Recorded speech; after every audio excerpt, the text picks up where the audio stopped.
So, hi, I'm Abby. The title of mine is Midterm Mozart Magnificent Spotify Playlist because I like alliterations.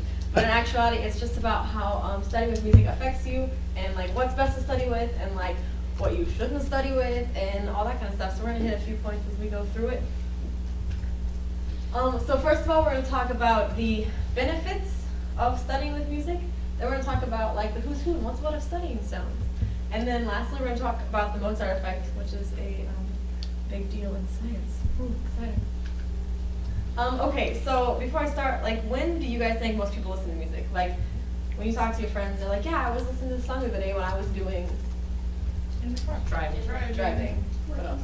Working out. Homework. Yeah. There it is. So the ones you hear a lot are like pre-game, like for people, like they're warming up or they're in the gym. It's because music stimulates different parts of your brain depending on what you're listening to. So the music you're going to listen to in the gym is probably not what you're going to listen to when you're studying, right? Because different types of music and different styles engage different parts of your brain. And so we'll talk a little bit about that as we go through that. So first of all, benefits of listening to music. What's so great about listening to music?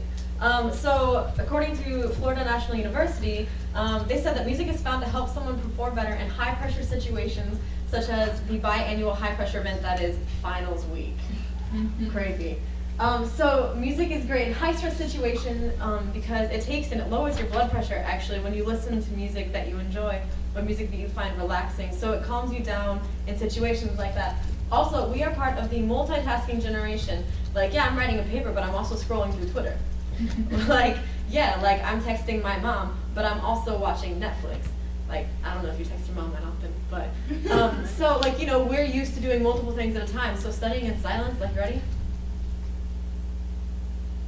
How awkward is that, right? Right? We're a generation that likes to be stimulated all the time by different types of things, and so listening to music helps us focus, actually, compared to our parents' generation, that, and some studies that I also found from Florida National, they don't like it when they see students bringing in headphones and music, so like, that's just a distraction for them. But this is how we were raised, and this is how our generation studies. Lastly, it creates perfect levels of brain arousal. So different types of music, like classical music is gonna be different than like rap music, which is gonna be different than like heavy metal. Like they're gonna create different types of arousal in your brain. So we're gonna talk about which ones are best for the studying. All right, so what's best when? Okay, so for math, if we talk about math, you can use music that has words in it because you know you're not thinking over what words you're going to say next, what words need to come next, what flows together best. You're like, what is 3 times 10? And like that's not affecting your thought process of the language side of your brain. If you're doing a language study or something more like, it can be a foreign language, it could be English, it could be a science study, something where you have to like have conscious thought processing over your words, you're going to want to use less words. I'm not saying that it's going to be the same for all people because we're all wired differently. However, typically you want to recommend something that's like more instrumental or has less going on it, it's less busy. Next, another great thing is Spotify. I love Spotify. If you go, you can browse, and you can browse by genre and mood, and they'll have study sections, and they'll have ones made for reading, things made for that, and those have all actually been created by looking at these studies on how music affects your brain. So thanks a lot, Spotify. Lastly, Kanye or not? No.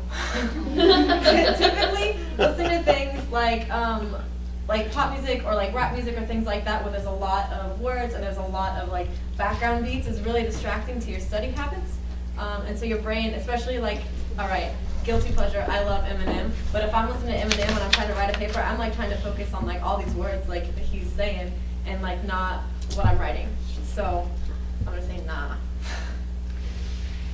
All right, oh, I gotta click this. So this is an example that was actually given by USA Today. USA Today has an article over the study they did, and so this is one of the sounds that they chose. It's more of they said it was like modern sounds if you're not into classical music, but it was like good for studying. Oh, is there no sound on this computer?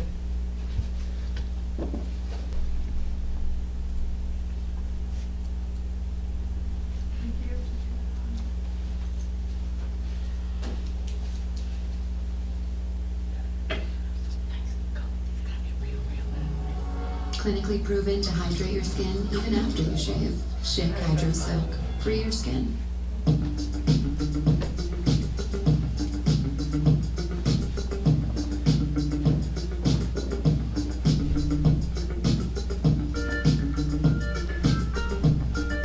if you skip through some of it, it's all just like different types of sounds that are supposed to be engaging to different parts of your brain. The lack of words is less distracting, so it can be used for lots of different types of studying, but it's also not like if you're like, oh, I really hate strings, or you're like, I am not a Beethoven person. Like you can listen to something like that to where it sounds more modern, but it's less distracting. They also offered a whole list of other artists that are similar styles and are good for studying, so if you ever want to find those, be willing to help. All right, the Mozart effect.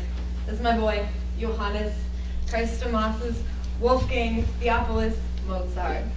All right, does anybody know Mozart? Hopefully, yeah. Great, so great composer. Started from the age of like 4, started composing, started playing, amazing. Movies written about him, great things. So if you look at the Journal of Royal Society of Medicine, they write in 1993, a claim was made that after listening to Mozart's sonata for 2 pianos for 10 minutes, normal subjects showed significantly better spatial reasoning skills than after periods of listening to relaxation instructions designed to lower blood pressure or silence. So these studies that have been done by psychologists and have been made up to help you relax or help you get more focused are less effective than music, is what they're saying. So if you look at it, the definition of a sonata is a composition for instrumental soloist, often with a piano accompaniment, typically in several movements. So it's going to be a longer piece, but there's less going on. Also, spatial reasoning, what they were talking about is the reasoning skill that refers to the capacity to think about objects, typically in a 3-dimensional fashion. So if you're a visual learner and you're just like, this is not working, listening to classical music and things like that with the Mozart effect is supposed to help you in that way. In conclusion, if you're studying, music is supposed to lower your stress a lot by if you find something you like or something that works for you. Also, like for our generation, we like to have noise, we like to have other things distracting us from what we don't want to do, so that's going to help you out. It engages your brain in different ways than what you normally expect when you're studying. Instead of just reading a paragraph, you're going to be reading the paragraph, but you're going to have stimulation behind it. It's going to help you focus because of that stimulation, and we can all thank Mozart for his sonatas. So, those are my sources, and that's it. Any questions? Any questions?